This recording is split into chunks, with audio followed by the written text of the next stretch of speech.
If no, then let's go ahead. Why Bandgap materials? I uploaded some paper. They are pretty very what is called important paper, right? Many people refers to this.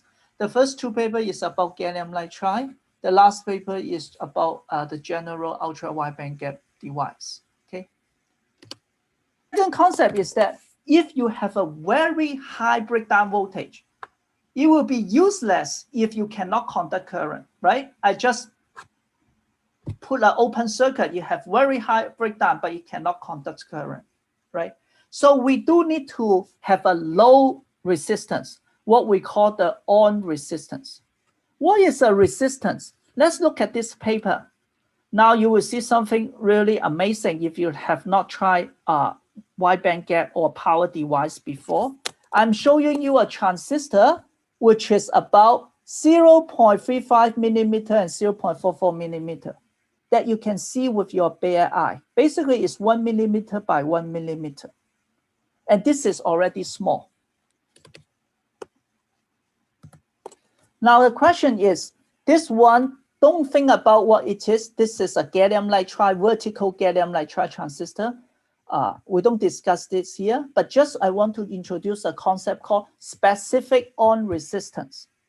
This shows the IDVG at different gate voltage, right? For example, here, start with VG equal to 0 volt, 1 volt, 2 volt, 3 volt, and 4 volt. That's what is said here, right? So we want to say at VG equal to 4 volt, VDS equal to 1. What is the drain current? Well, this is VDS equal to 1. And you're asking when it is at 4 volt, right? VGS equal to 4 volt. What is the drain current? Well, approximately is equal to 0.65 ampere. That is a huge current, 0.65 ampere, not milliampere, not micro. Okay, very big current. Okay, then what we care is that what is the resistance? Can you tell me how are you going to define the resistance at this point? What is a meaningful way to define a resistance? What is the resistance? How do you define a resistance for a device? We just use the over. V over I. What is V? 4 volt. Say again? 4 volt. Do you think it is 4 volt if we look at this transistor? 0, 1 volt. So resistor is from here to here, right? So what should be the voltage? 1 volt. 1 volt, VDS. Right? Current is IDS. So this is 1 volt divided by 0.5 ampere. Now let's say you make a device. You say that I have an on resistor is 1 volt divided by 0.65. I say I also make a device. It is 1 volt but with 1 ampere.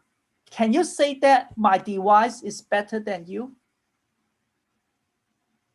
Probably not, because it depends the area. Now maybe I need to guide you a little bit how to see this picture. This is the source plate. If I call this A dash, this is A dash. This is a bird view. Okay, so this is the area that you, let me don't use A, otherwise it's coming. Let me call it B.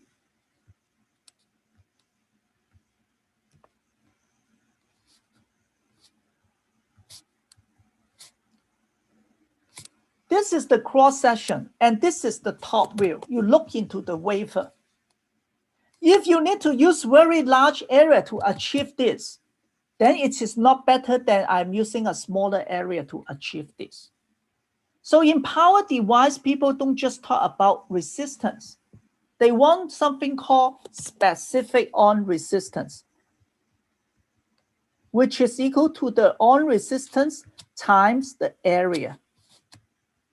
Okay, so in this particular case is 1 over 0.65 times the area which is 0.155 millimeter square. Note that it's not exactly 0.35 times 0.68 because they try to talk about active area. They exclude those edge termination and other things. So this is given in the paper, but it's very close to the area of what we see here. Okay, and this one gives you about 2.4 milliohm cm square, right? Not exactly the same as the title. Now, I want you to pay attention. This is a paper in a very prestigious journal, Electron Device Letter, very important journal in our area. They will put the specific on resistance as the title. Then I think you understand how important is specific on resistance. They just tell people 1.5 kilovolt means that this device can sustain 1,500 volt of breakdown voltage at off state. And in on state, it only has 2.2 milliohm cm square. And this is the state of the art. Okay, and that's why it got accepted.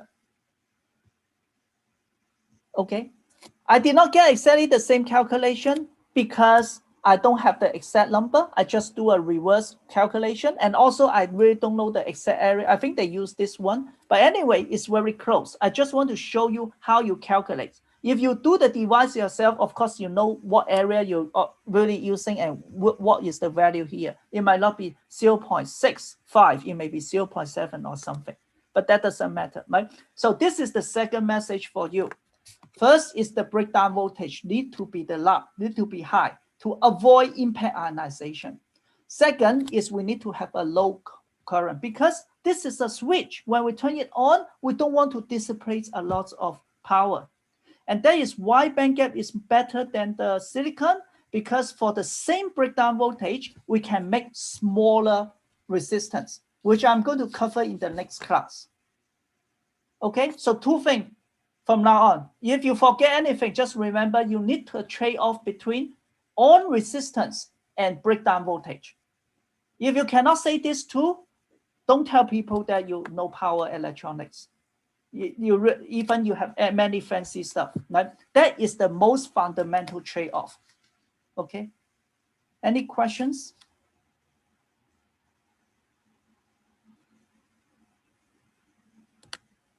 Now, then I need to introduce something called figures of merit. We have so many different material, right? Some has large band gap. You see that? Silicon is here. Gallium, they try to show the breakdown voltage versus the on resistance, right? You can imagine if I design something that has a high breakdown voltage, right? The God is fair, you're going to lose your specific on resistance. If you make it very conductive, you are going to lose your breakdown voltage. But the good thing is, for the same, for example, resistivity, silicon can only sustain this breakdown voltage. But if I use silicon carbide, I can go to this level. Well, if I'm good enough, if I can use, this is another material did not mention, boron nitride, we can go to this level. And that's why we want wide band gap. So how do we measure this, right? Compare. So Baliga is a very famous professor. I think he's in NCSU or in the East Coast, right? You just search for Baliga. You see all his textbook about the power device. He's just the guru in this area. He proposed something called Baliga figures of merit. I think you can do that also. We are going to prove next semester. The only difference is just you were born maybe 30 years later than him. That's why it's not your name there, right? It say that if we want to compare, we should compare the voltage square divided by specific on resistance, right? So next time, if you have invented a new material, don't just tell me that you have a very high breakdown voltage. I want to see V square over R on. If your R on is bad, your Baliga figures of merit is going to bad. I don't care, okay? So this is the general rule, right? I just want you to know, if you increase the doping, right? What will happen if you increase the doping for your let's say the diode, is it going, what happened to the current? What happened to the resistance, I should say? What happened to the resistance if I increase the doping of your device? Think about a diode or resistor. What happened if I increase the doping? The on resistance is going to increase or decrease? Goes down.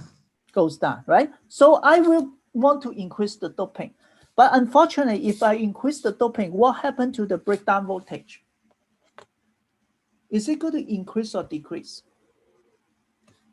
Increase. Increase? Yeah, increase. Increase means good or bad? Oh, sorry, decrease. Decrease, right? So sometimes even we don't know the physics, we know the world is fair, right? You don't get the same thing at the same time, right? If it is optimal, you need to sacrifice something for another thing, right? So breakdown voltage is going to decrease. And this is because you have a steeper gradient, right? You have a higher electric field. So it breaks down easier. We're going to prove it later. But even without the proof, I hope you have this feeling. There's another figures of merit. We only will measure one time. We will prove also. This one is more for power electronics, power device. This one is more for RF device. RF device also need to sustain very high voltage, right? All the base station, you need to send a very high power, so you need to have a high voltage. It has another figure of merit. Saturation velocity times the critical electric field. Okay, here is a trade-off between VBR and R on. Okay, here is a trade-off between the frequency and BV. Okay, if you want it to your RF device to go to gigahertz, 100 gigahertz, for the same device, you are going to have the breakdown earlier. You cannot have large power, because if you do that, you just cannot design, just because of the trade-off, like the voltage and the on resistance. So you have to be careful, right? Of course, people won't ask you in the winter, but you can, if you can show off, you already show that you know a lot, not just power. There are different type. When I say power, depends on which company you are interviewing. If that company is doing 5G, 6G, right? You better think about Johnson figures of merit. They care about the frequency and the breakdown voltage. On resistance also important, but you need to confirm with them before you answer the question, right? They in their brain, they really think about how to trade off between the frequency and breakdown voltage.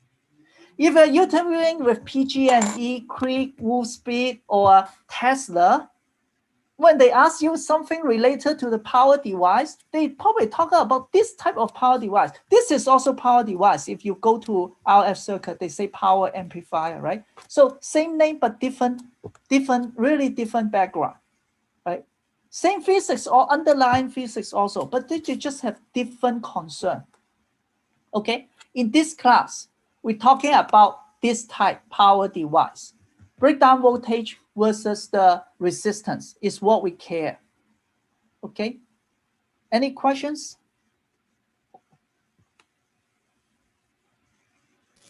Professor, I exactly don't see the relationship between the doping and the R-on and the breakdown.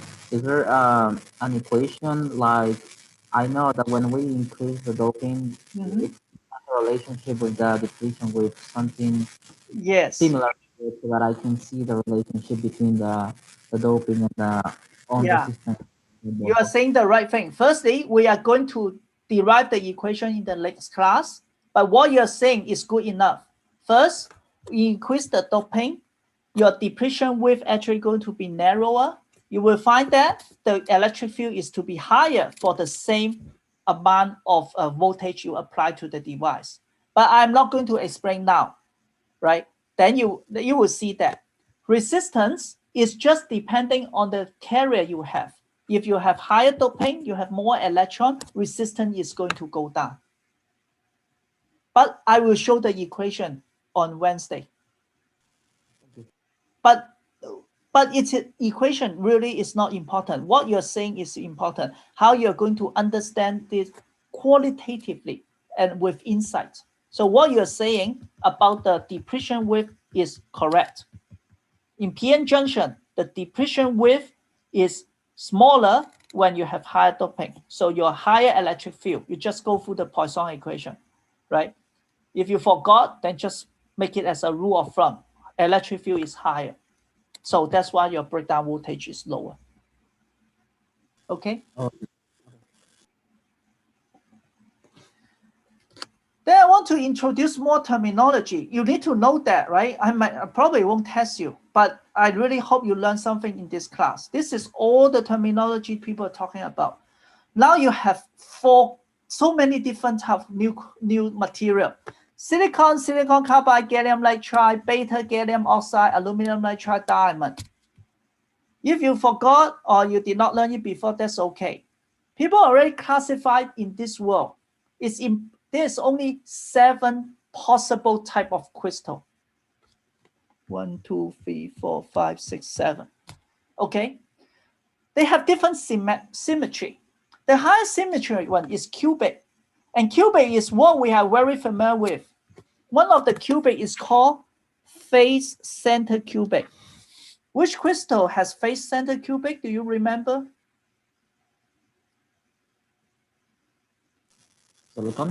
Silicon. And also for diamond. They are just exactly the same. Okay? Now, for gallium nitride and silicon carbide, they also have cubic crystal, but we don't want that. We only are interested in another type of crystal of them, which is hexagonal.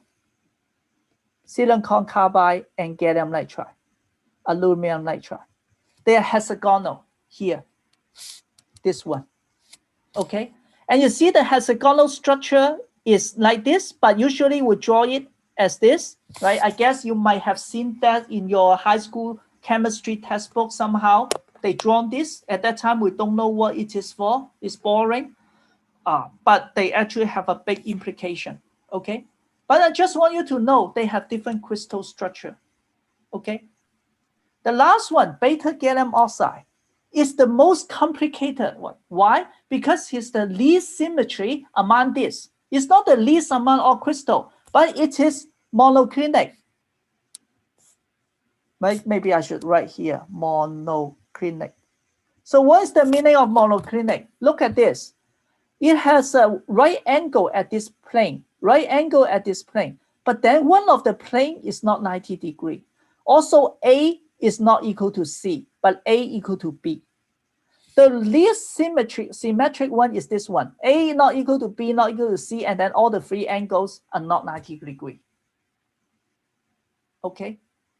That's it. That's what I want to say. If you have time, sit there in front of the slide, have some daydreaming, and you may have some new insights.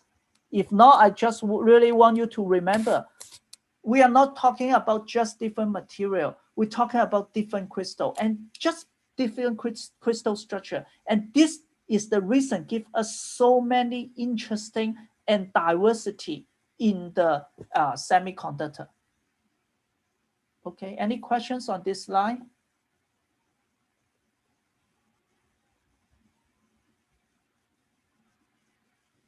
Now, I do have a small question. Yeah. This is a little bit out of the scope, but for traps, since it seems like traps are developed from pretty much defects in the crystal structure. Yes. Does that mean that there's a finite number of trap types or energy level types for traps that are distributed? That's a very good question, right? Now, you're right. There's a finite type, but the type is really a lot, because when you say defect, when if this one is gone, we call it vacancy.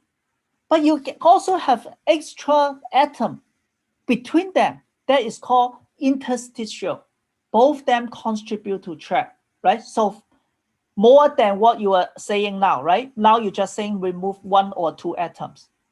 Okay, now, and then you can have also different type of interstitial atom. For example, somehow I substitute this with silicon or carbon or gallium or nitride or some atom that does not belong to this crystal.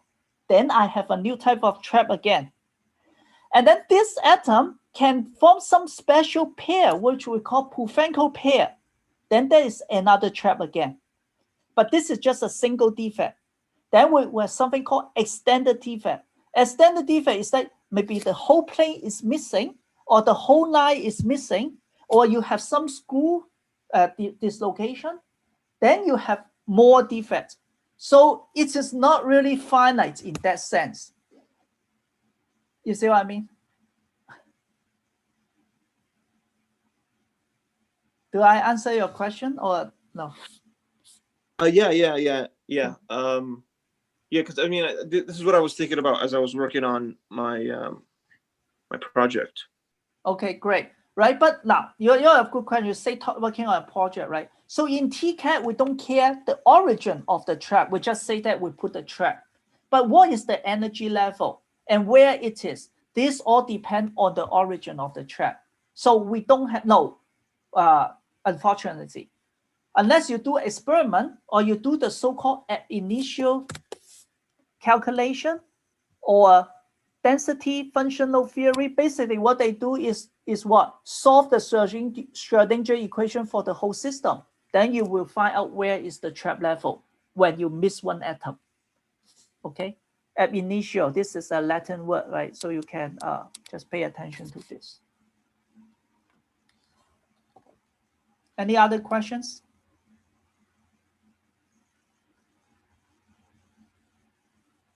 Now, there are too many things, right? We try to put this in 1 or 2 class. It's impossible, but I just want you to feel it. Crystal is one thing. For the same crystal, you can have different so-called polytype. I also want you to know, especially for silicon carbide, they have different so-called polytype. So what does it mean? This is a hexagonal, right? Let's go back to this one. Hexagonal structure. Now, I just look at that. There are many different ways you can stack them. Stack the silicon and carbon. You can have, and right, B, for example, A can be the silicon. You can put the carbon in the red dot or at the green dot. They are still the same.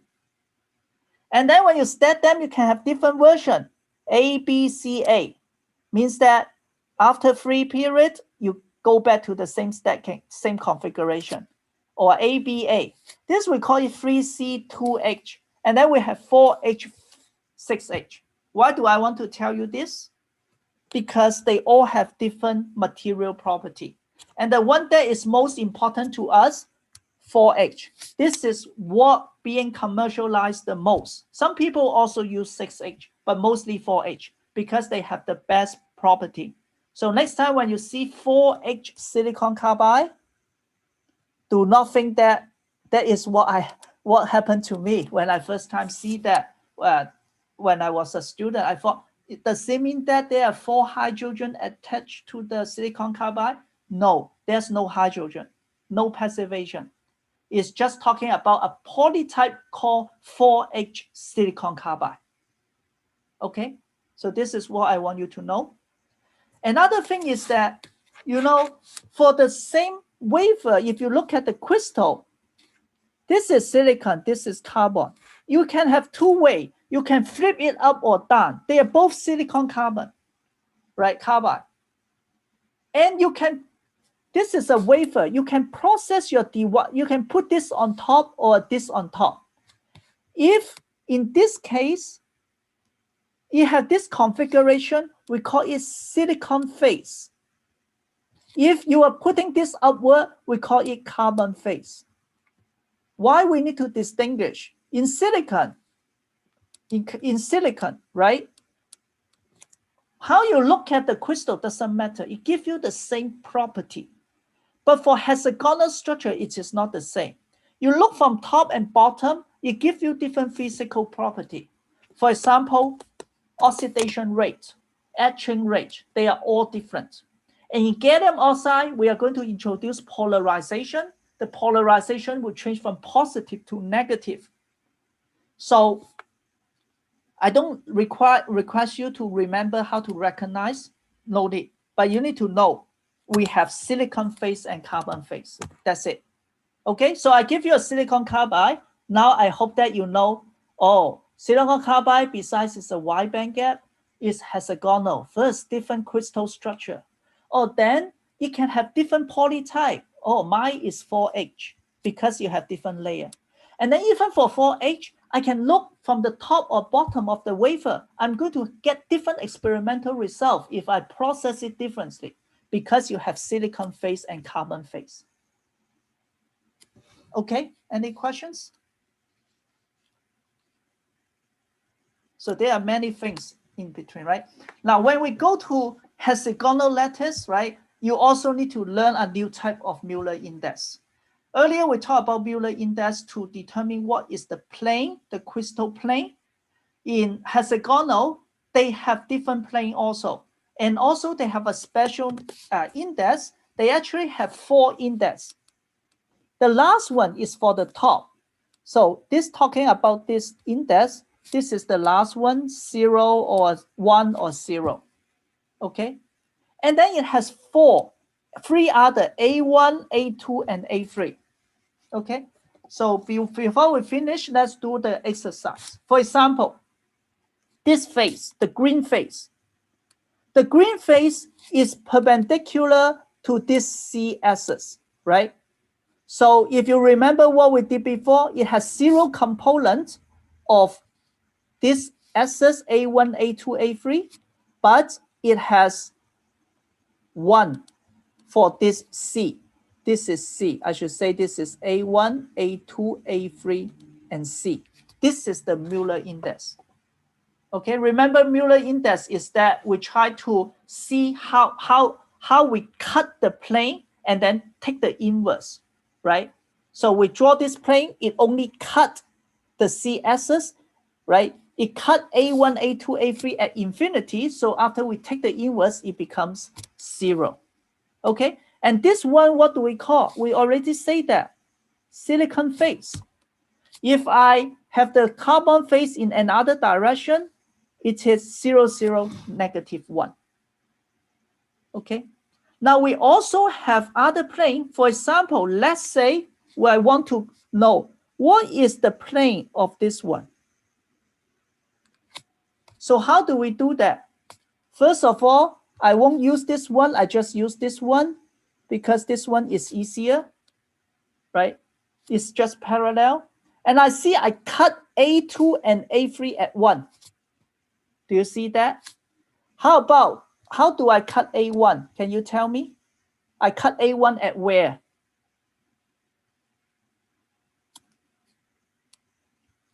So maybe I did not draw it nicely, right? This is the plane that I'm talking about. This plane cuts A3 and A2 at 1 because 1 unit of this unit vector. Does it cut C? Can someone tell me? Does it cut C?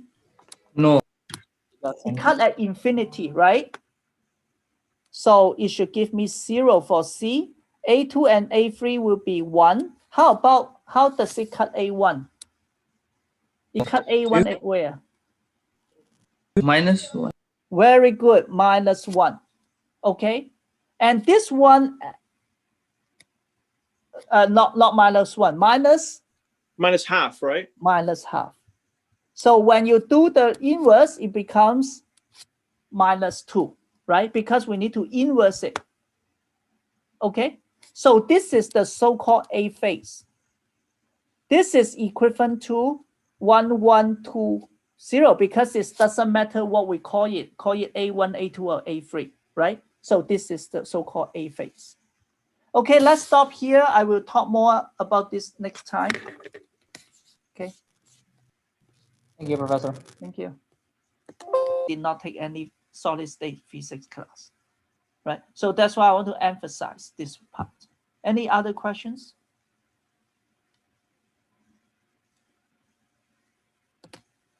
Right, if no, then I want to go back to the Mueller index of the hexagonal structure. Last time I demonstrated to you how to find the Mueller index of hexagonal structure. Very interestingly, we use 4 index, but that is just the convention, right? But we need to do that for hexagonal structure. So we have different direction. Remember, we have 4 basis vector. If you look at face center cubic, right? Usually what we do is just saying that I have a plane, right? I see where it cuts my axis, and then 1 over the distance is the Mueller index. Remember that? And I also went through with you before, for example, this plane cut this one at infinity. So this is 1 over infinity, it becomes 0, right? For example, let's say this cut at 2, and so this is X, this is Y, this is Z, right? So the Mueller index is 1 over infinity, 1 over 2, 1 over infinity, which is 0. This one I can normalize it. Of course, it becomes a 0.5, but I don't like to write 0.5. I can just say 0, 1, 0, right? Because the plane is indeed in that direction. Do the same thing for the hexagonal structure. Last time I showed A face, okay?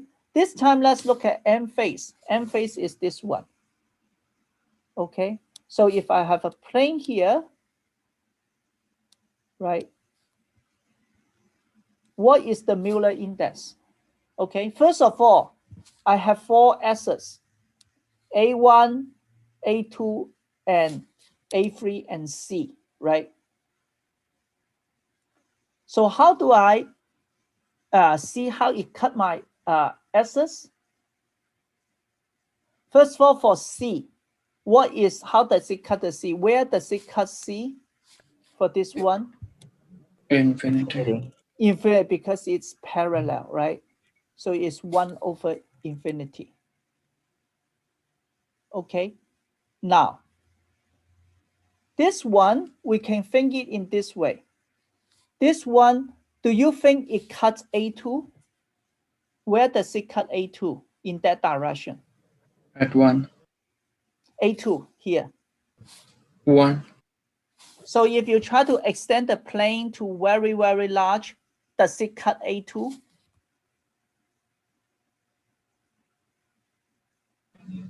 Professor, I think it's cutting A2, no? Say again. It's cutting A2 at 1. A2 at 1? Look at this. A2 is in this direction. And this is 1. If you keep going, this is 2. Keep going, this is 3. So Or where 0 then. Infinity. infinity also for A2. Where does it cut A1? At 1. At 1. Right? Because this is A1, 1, 2, right? Where does it cut A3? A3 is going to this direction. 1, 2, 3. So where does it cut A3? Infinity. Or 0. Infinity. You need to extend Negative it 1. by, what is this? Negative 1. Negative 1. Okay, so it's negative 1 over negative 1. So this is what? 1, 0, negative 1, 0, right? But again, I don't care what is ABC, right? Because, yeah, this plane is 0, negative 1. But in terms of physics, whether it's on this plane or this plane, right? Whether it's this plane, what happened?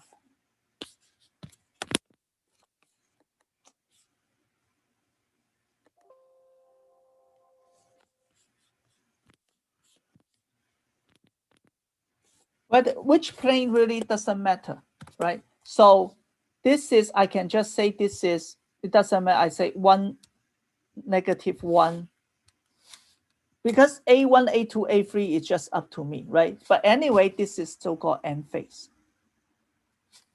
Any questions?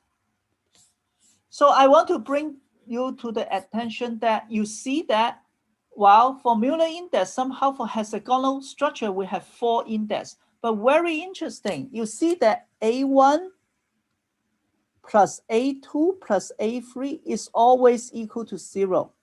This is redundant. And indeed, on this plane, we only need 2 vectors to completely describe this plane.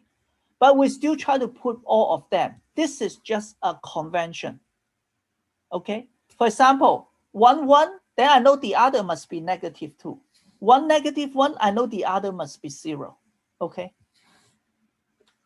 So this is just to let you know about this so that in the future, when you read paper or when you're in this area, people talk about silicon phase, A phase, N phase, C phase, you probably will forget at that time. But you remember that it's related to the Miller index. If you need, just Google, refresh, then you know that what it means. Okay, any questions?